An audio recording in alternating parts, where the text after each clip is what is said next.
Meus queridos irmãos, que a graça e a paz do Senhor seja conosco nesta noite. Vamos abrir a palavra do nosso Deus na carta de Paulo aos Filipenses, capítulo 1. Nós vamos dar sequência a essa série de mensagens, nessa carta tão preciosa, pequena, porém profunda, uma carta muito prática, uma carta escrita do coração do apóstolo Paulo ao coração da igreja de Filipos. Na semana passada, então, falamos dos versos 1 e 2, falando sobre o caminho para a verdadeira alegria. Vemos, então, que Paulo aqui destacou algumas verdades fundamentais. E hoje, então, nós vamos olhar do verso 3 até o verso 11. E o tema é exatamente esse, o caminho para a verdadeira alegria. Como é que nós podemos trilhar este caminho, o caminho da verdadeira alegria? Vamos ler, então, a palavra do nosso Deus, que é inspirada, inerrante e suficiente para todas as coisas. Ouça a leitura da palavra.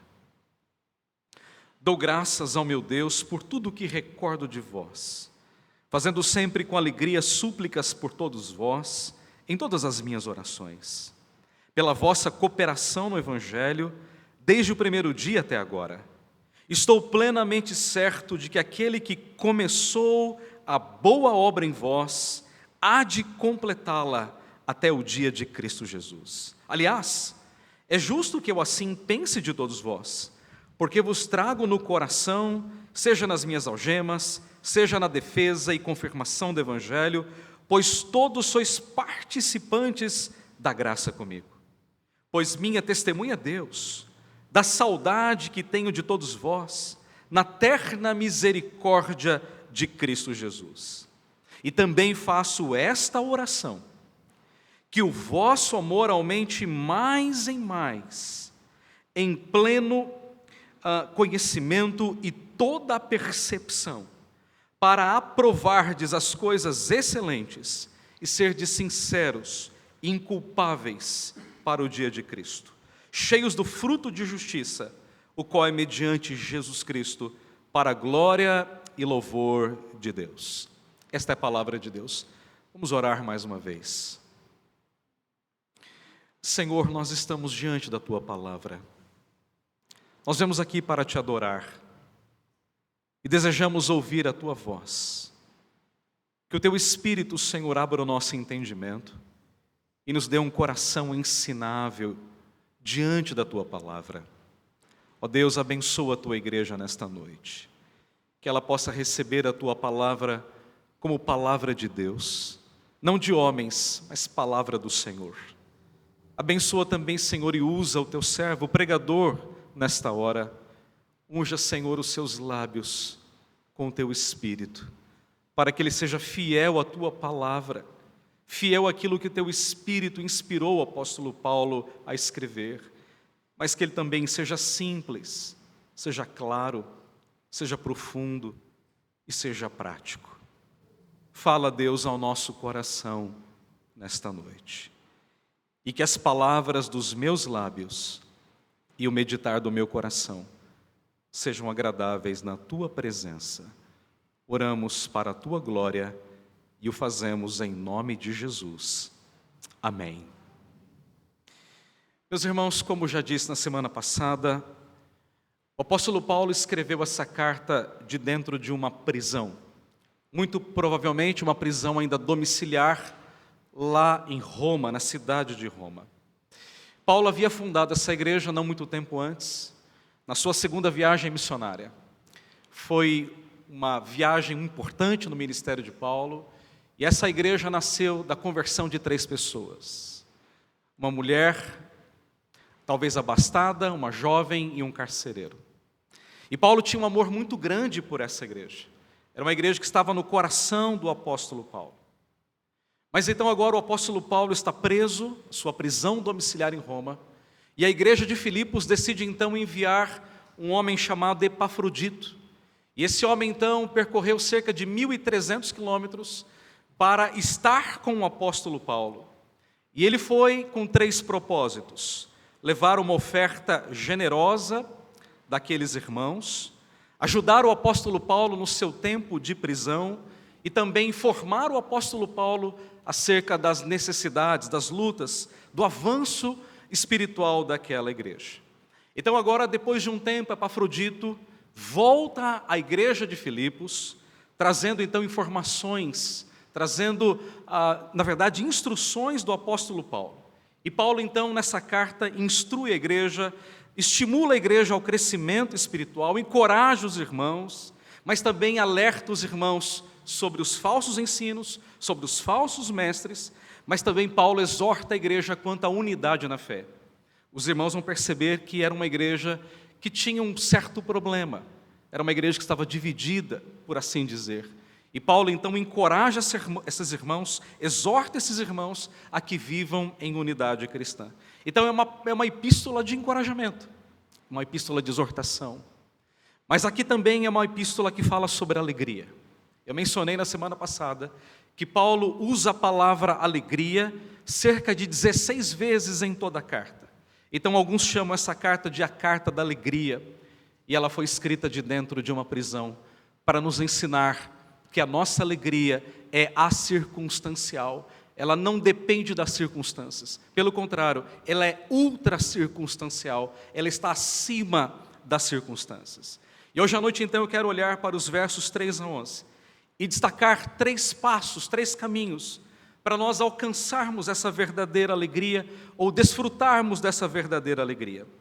O primeiro caminho para a verdadeira alegria, passa primeiramente pela gratidão. Eu quero que você veja dos versos 3 a 5.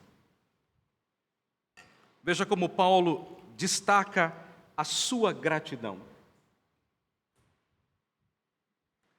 Paulo diz assim: dou graças ao meu Deus por tudo o que recordo de vós, fazendo sempre com alegria súplicas por todos vós, em todas as minhas orações, pela vossa cooperação no Evangelho, desde o primeiro dia até agora.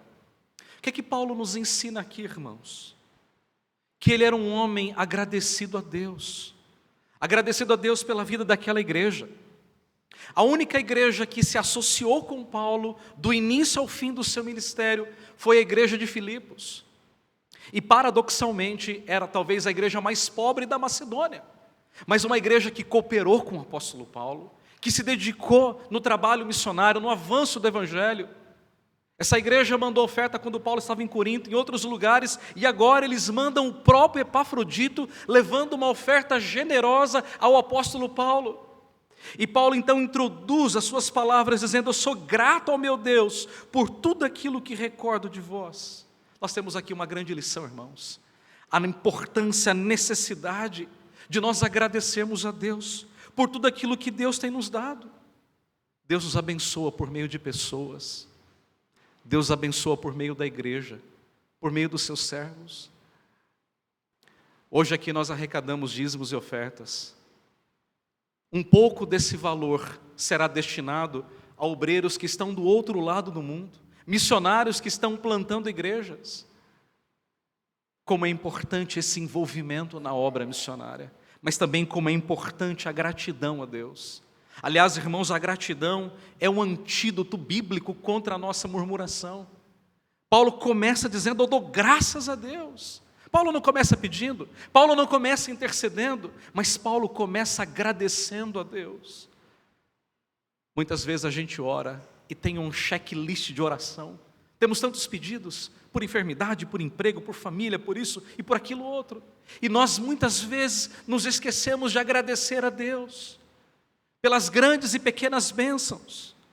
Mas note que Paulo diz que essa gratidão era uma gratidão contínua. Paulo diz no verso 4, fazendo sempre, isto é, Paulo agradecia constantemente a Deus. Não era uma gratidão pontual, mas em cada oração que Paulo dirigia a Deus, Paulo era um homem grato a Deus, por aquilo que Deus havia feito na vida dele por intermédio da igreja dos Filipenses. Seja grato a Deus por aquilo que Deus tem lhe dado. Seja grato a Deus pelas pequenas e grandes bênçãos. Seja grato a Deus em todo o tempo, em cada oração. Não somente quando você para agradecer a Deus por aquilo que você recebe, Mas mesmo quando você vai orar pedindo, seja grato a Deus por aquilo que Ele já tem dado. Mas note ainda que Paulo adjetiva essa gratidão quando ele diz, fazendo sempre com alegria. Paulo era um homem grato a Deus. Paulo aprendeu a viver de maneira grata a Deus, em todas as circunstâncias. Se você olhar lá no capítulo 4, Paulo expressa isso de maneira muito clara no versículo 10 do capítulo 4.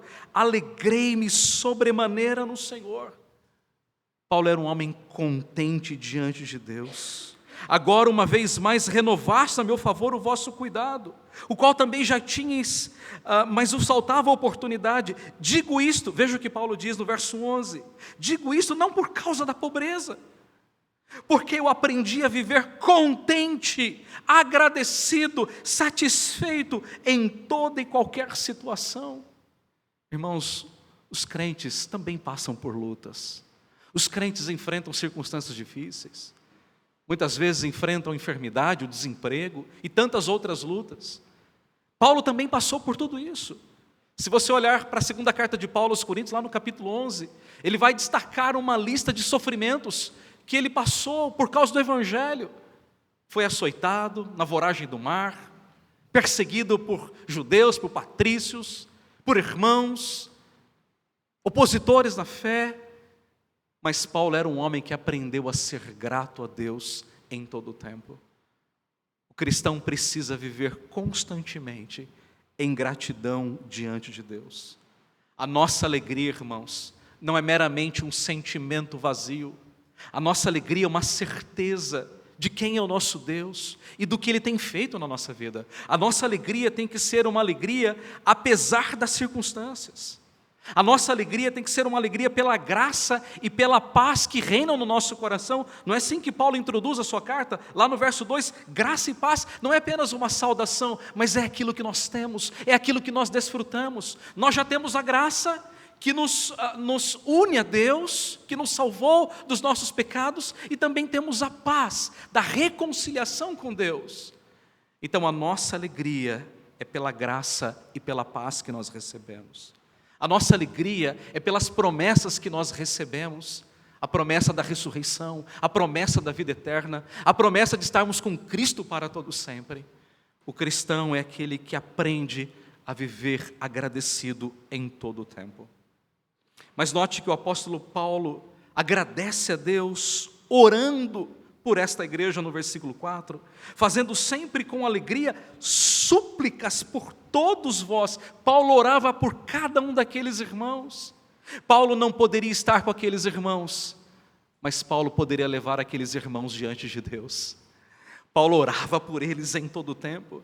Eu fico imaginando Paulo dentro daquele presídio, daquela residência prisional, e orando por cada um daqueles irmãos com os quais ele esteve por algum tempo.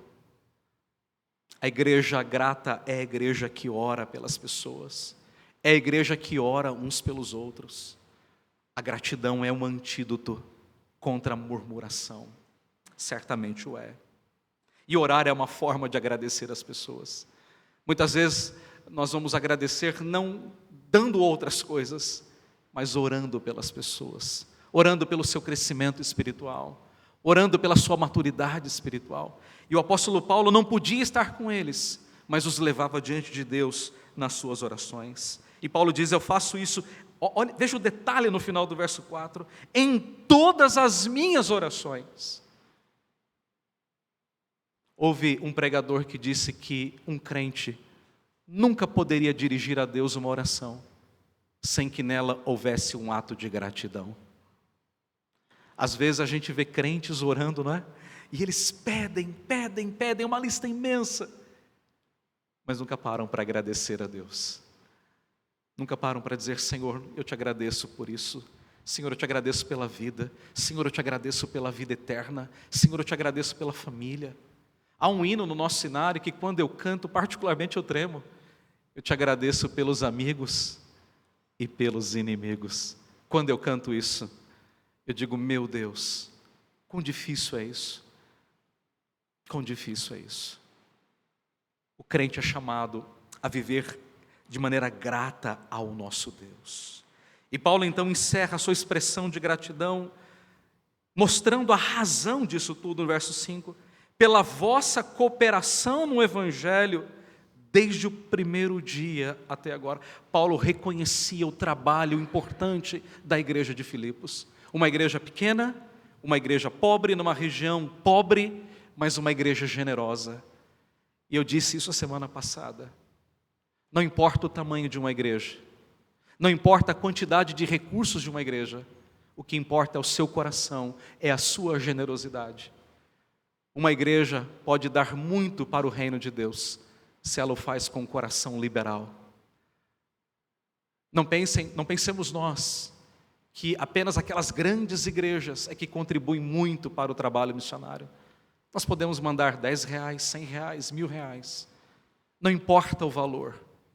O importante é a generosidade do nosso coração. E o apóstolo Paulo é grato por essas coisas. Paulo olha para essa igreja e diz: eu sou grato pela vida de vocês. Se Paulo hoje olhasse para a nossa igreja, para a igreja do Jardim da Glória, se Paulo escrevesse para nós uma carta hoje, e essa carta fosse lida aqui do púlpito da igreja, Paulo também poderia agradecer a Deus por aquilo que nós fazemos pelo Evangelho, pelas nossas súplicas, pelas nossas orações, pela nossa contribuição. Paulo também seria grato pela vida da nossa igreja. Como tem sido a sua vida de gratidão a Deus? Você é um crente que pede muito e que não agradece nada? Ou um crente agradecido a Deus pelas bênçãos recebidas? Portanto, em primeiro lugar, o caminho para a verdadeira alegria passa pela gratidão. Não há como ser alegre, irmãos, sem ser grato a Deus. Não importa a casa onde você vive, não importa o salário que você recebe, não importam as lutas pelas quais você passa, seja grato a Deus. Segundo lugar, o caminho para a verdadeira alegria passa pela convicção que nós temos da nossa fé. Veja o que Paulo diz a partir do versículo 6, e aqui está um dos versículos talvez mais gloriosos de todo o Novo Testamento. Veja o que Paulo diz: estou plenamente certo de que aquele que começou a boa obra em vós, há de completá-la até o dia de Cristo Jesus. Sabe o que Paulo está dizendo? É como se Paulo dissesse: eu estou persuadido e continuo persuadido de uma grande verdade espiritual. Qual verdade? De que aquele que começou a boa obra em mim, vai completá-la até o dia de Cristo Jesus. Meu irmão querido, você não pode viver a sua vida cristã sem ter essa plena convicção de salvação. Não pode. Um crente não pode viver assim: será que eu estou salvo? Será que eu não estou salvo? Se eu morrer hoje, para onde eu vou? Para o céu, para o inferno? Estarei com Cristo ou não? Irmãos, isso é um perigo para a nossa alma. O cristão precisa morrer com convicção no coração da sua salvação. Quando Calvino estava para morrer, ele estava cercado, ladeado por seus companheiros de ministério, pastores, e perguntaram a Calvino: você está pronto? E ele levantou o dedo ao céu dizendo: estou. Calvino morreu nessa convicção. Os mártires morreram nesta convicção. E nós, crentes do século 21, precisamos ter a mesma convicção de que estamos salvos, para sempre salvos. Mas note que essa convicção é uma convicção que diz respeito quanto ao agente da salvação. Paulo diz: estou plenamente certo do quê? De que aquele que começou a boa obra em vós, esse aquele aponta para Deus. Paulo sabia quem era o agente da salvação: é o próprio Deus. Irmãos, a salvação não depende de nós, nem o seu início e nem a sua conclusão. A nossa salvação é uma obra operada pelo Espírito Santo de Deus no nosso coração. Eu não busco a salvação, Deus atrás a mim. Eu não dou um passo em direção a Deus, é Deus que vem a mim. Nós vimos hoje pela manhã em João capítulo 6, ninguém pode vir a mim se o Pai não o trouxer. A obra da salvação é uma obra soberana do nosso Deus. E Paulo tinha plena convicção de quem havia operado essa salvação no coração dos filipenses. Mas Paulo também tinha a convicção de que essa salvação é uma boa obra. O que significa isso? O que Paulo queria dizer? Estou plenamente certo de que aquele que começou a boa obra é a obra da transformação, de uma nova vida, de uma vida restaurada, de uma vida completamente mudada. Um crente que se diz salvo, irmãos, é um crente que tem plena convicção da sua salvação e que pode atestar isso pela sua vida, pelas suas atitudes, pelos seus frutos. É contraditório dizer que você crê em Cristo, mas a sua vida continua torta. É contraditório dizer eu venho à igreja e louvo a Deus, mas durante a semana eu vivo como um ateu prático, como se Deus não existisse. No domingo eu venho, eu levanto as minhas mãos, eu abro a minha Bíblia, eu oro, eu canto, eu entrego os meus dízimos, mas na semana eu vivo como um ímpio, como um pagão que não conhece a Deus, que não ama a Deus. Não, queridos. Deus começou em nós uma boa obra, uma obra de transformação, de mudança. Deus não quer mudar o nosso exterior somente, mas o nosso coração. Deus nos transforma do nosso coração para fora. A mudança é no coração, e essa mudança se irradia para a nossa vida, naquilo que nós pensamos, naquilo que nós sentimos, naquilo que nós fazemos. A salvação, ela atinge todos os aspectos da nossa vida. O nosso casamento, o nosso trabalho, a criação dos nossos filhos, os nossos negócios, aquilo que nós falamos, aquilo que nós pensamos. E essa é a boa obra que Deus opera no nosso coração. Uma mudança completa e de uma vez por todas. Mas Paulo também diz, irmãos, que essa salvação, ou que essa convicção, um dia ela será consumada. Não é isso que ele diz no verso 6? Eu estou plenamente certo, eu estou convicto, persuadido e continuo persuadido de que Deus que começou a boa obra de transformação em vós, veja o que ele diz, há de completá-la. Aqui não é uma hipótese, não é uma possibilidade. Será que isso vai mesmo acontecer? Não, é uma certeza absoluta. Paulo diz, ele vai completá-la até o dia da volta de Cristo Jesus. Irmãos, nós temos que nos lembrar que a nossa salvação ela tem 3 estágios. Ela é operada em 3 tempos distintos. Quanto à nossa justificação, nós já somos salvos. Nós já estamos justificados diante de Deus. Quanto à nossa santificação, nós estamos sendo salvos, sendo libertos da influência do pecado. Mas quanto à glorificação, ela um dia chegará. Ela um dia chegará. Nós já estamos salvos, mas não ainda completamente salvos. Naquele dia final, nós seremos completamente salvos da presença do pecado na nossa vida. E Paulo, ele tinha essa plena convicção no seu coração. E eu e você também precisamos ter essa plena convicção. Não foi isso que o apóstolo Paulo disse em Romanos 8:30? Aquele versículo extraordinário. E aos que predestinou, a esses também chamou. E aos que chamou, a esses também justificou. E aos que justificou, a esses também santificou. E aos que santificou, a esses também glorificou. Irmãos, aos olhos de Deus, a obra já está completa na nossa vida. Deus já operou todas as coisas. A obra de Deus é plena. Muitas vezes eu e você começamos obras que nós não terminamos, não é verdade? A gente começa uma reforma e não termina, vai mexer na casa e não termina, vai fazer uma ampliação e não termina, a gente faz muitas coisas e a gente não termina. Mas a obra de Deus não. A obra de Deus é perfeita na nossa vida. A obra de Deus tem começo, tem meio e tem fim. E nós precisamos ter essa convicção, irmãos. Nós não podemos viver a nossa vida cristã sem ter a convicção de que nós estamos salvos pela graça e pelos méritos de Cristo Jesus. Mas é preciso também ter convicção a olhar para os frutos dessa salvação. Não é isso que Paulo diz no verso 7? Aliás, é justo, é certo, que eu assim pense de todos vós. Pense o quê? Que a salvação está operada no coração de vocês. Essa é a certeza que Paulo tem. Por quê? Porque vos trago no coração seja nas minhas algemas, quer dizer, vocês estiveram comigo nas minhas prisões, nas minhas cadeias, seja na defesa, quando eu estava ali me defendendo, e na confirmação do Evangelho, quando eu estava pregando esse Evangelho, pois todos sois participantes da graça comigo. O que Paulo está dizendo aqui? Eu tenho certeza de que vocês estão salvos, pelos frutos que vocês têm demonstrado. Vocês estiveram comigo, quando eu estive preso, quando eu estava me defendendo e quando eu estava pregando o Evangelho. Irmãos, não existe salvação sem fruto. Não existe salvação sem evidências dessa grande verdade. Alguém pode dizer, eu sou salvo. Qualquer pessoa pode dizer isso.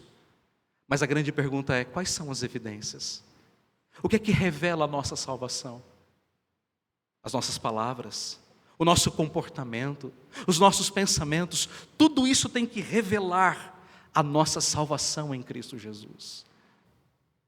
A Bíblia diz assim, produzir, pois, frutos dignos de arrependimento. A nossa vida, irmãos, a nossa salvação tem que ser adornada pelo nosso comportamento cristão. O mundo precisa olhar para nós e perceber que nós somos diferentes, que nós somos transformados, alcançados pela graça, redimidos por Cristo, que a nossa vida é diferente. O cara no seu trabalho tem que olhar para você e perceber que você é diferente, que você não faz maracutaia, que você não é um trambiqueiro, que você não dá nó no seu patrão, que você é um homem sério, que tem um comportamento honesto. As mulheres têm que olhar para as outras mulheres cristãs e perceber que essas mulheres são diferentes. Têm um comportamento prudente, um comportamento digno de uma mulher cristã, de uma mulher virtuosa. Os jovens precisam olhar para os jovens cristãos na universidade ou na escola e perceber que eles são diferentes. Eles não colam, não atam aula, não denigrem os professores, que dão testemunho de vida. Nós somos chamados a ser sal e luz em todo e qualquer lugar.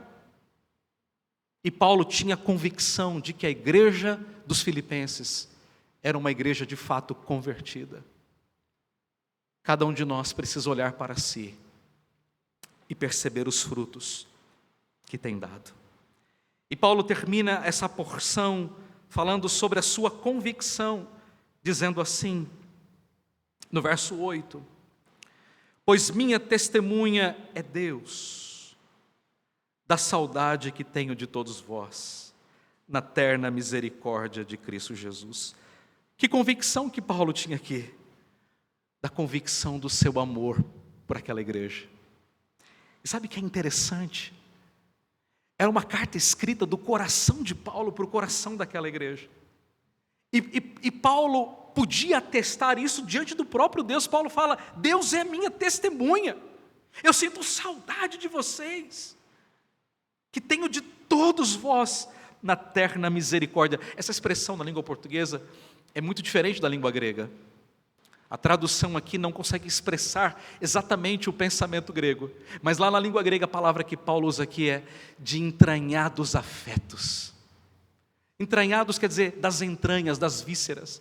Paulo diz assim, eu amo vocês com o mais profundo do meu ser, assim como Cristo os ama. Eu amo vocês no amor de Cristo Jesus. Paulo tinha convicção do seu amor por aquela igreja.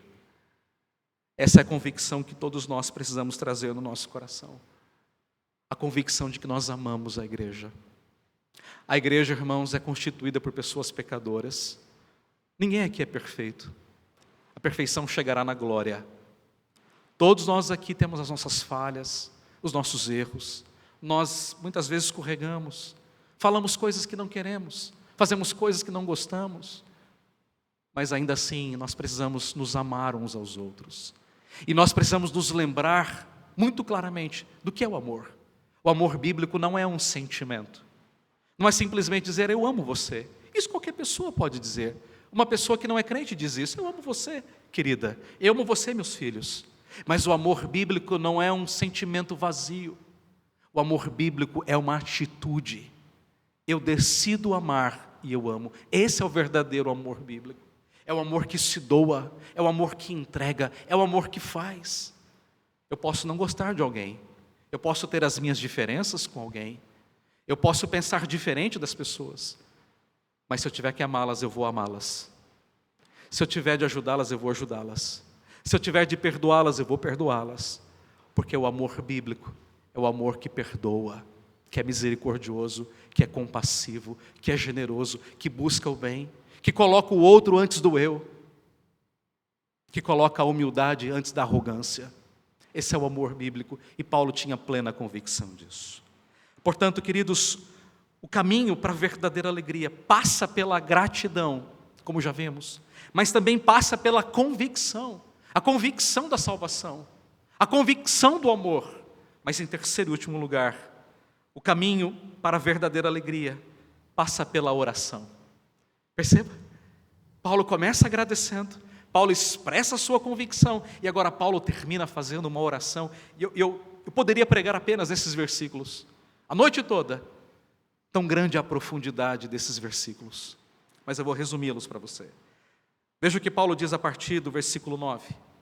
Paulo agradece, Paulo expressa a sua convicção, então agora Paulo ora por esses irmãos. Veja o que Paulo diz: e também faço esta oração, que o vosso amor aumente mais e mais, em pleno conhecimento e toda percepção.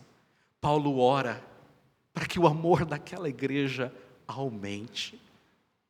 Havia ali uma disputa na igreja, havia ali um problema entre as irmãs da SAF, Evode e Sintique. Tanto é que Paulo fala: rogo, pois, a Evode e Sintique, que pensem concordemente, quer dizer, na mesma linha, no mesmo tom, no mesmo diapasão.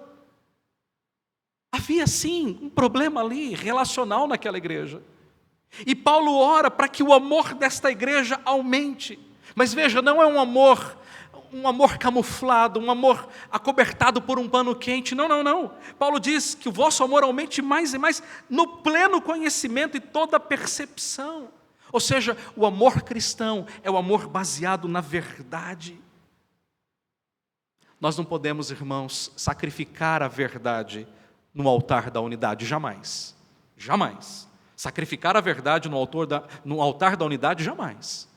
É por isso que Paulo diz que o nosso amor tem que crescer no pleno conhecimento, isto é, na verdade, com todo discernimento. O nosso amor é um amor com entendimento, irmãos. É saber que o outro é diferente de mim. É saber que o outro pensa diferente de mim. E eu preciso dialogar com meu irmão, conversar com meu irmão, entender o lado dele. Esse é o amor que Paulo coloca diante dessa igreja. Nós somos chamados a amar uns aos outros, como Cristo nos amou. Paulo ora, não pela cura, não pelo trabalho, não pelo irmão desempregado, embora fosse uma igreja muito pobre, carente, mas Paulo ora para que a igreja cresça no amor. Sabe uma coisa que me incomoda? Eu vou aqui abrir o meu coração. E nós temos que crescer juntos nesse sentido. Quando você pega a lista de oração da igreja, seja no boletim, qualquer lugar, você tem um checklist enorme de pedidos. Pessoas com problema de enfermidade, pessoas desempregadas, problemas familiares. É uma série de pedidos que são justos. São justos. Mas quantas vezes você vai encontrar no boletim da igreja: vamos orar pelo nosso amor, para que o nosso amor aumente? É difícil ver isso, não é? Eu nunca vi. E eu penso que nós precisamos orar por essas coisas. Orar pelo amadurecimento espiritual. Orar pelo fervor espiritual. Os outros pedidos são lícitos, mas nem sempre são prioritários para a vida de uma igreja. Mas Paulo segue dizendo: eu oro também para que vocês escolham as coisas excelentes, provem.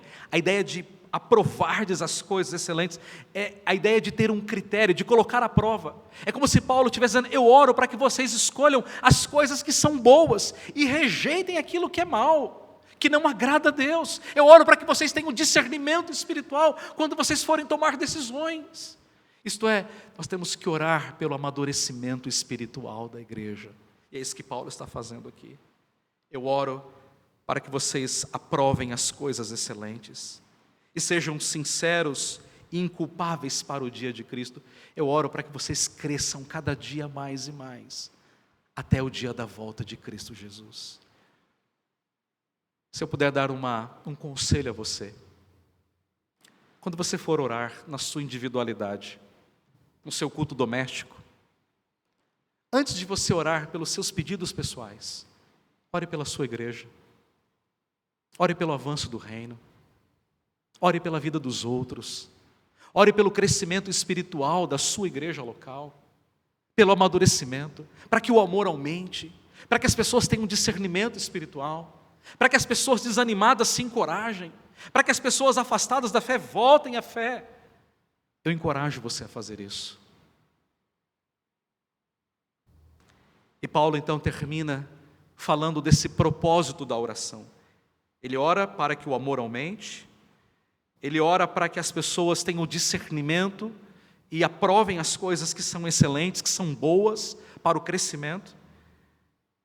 E então Paulo termina dizendo: para que vocês sejam inculpáveis para o dia de Cristo, vocês sejam encontrados em santidade, sem culpa, sem mácula, cheios do fruto de justiça, isto é, daquilo que agrada a Deus. Isso é fruto de justiça.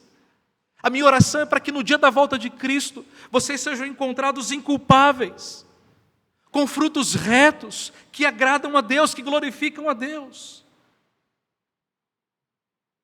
Mas como Paulo termina isso tudo?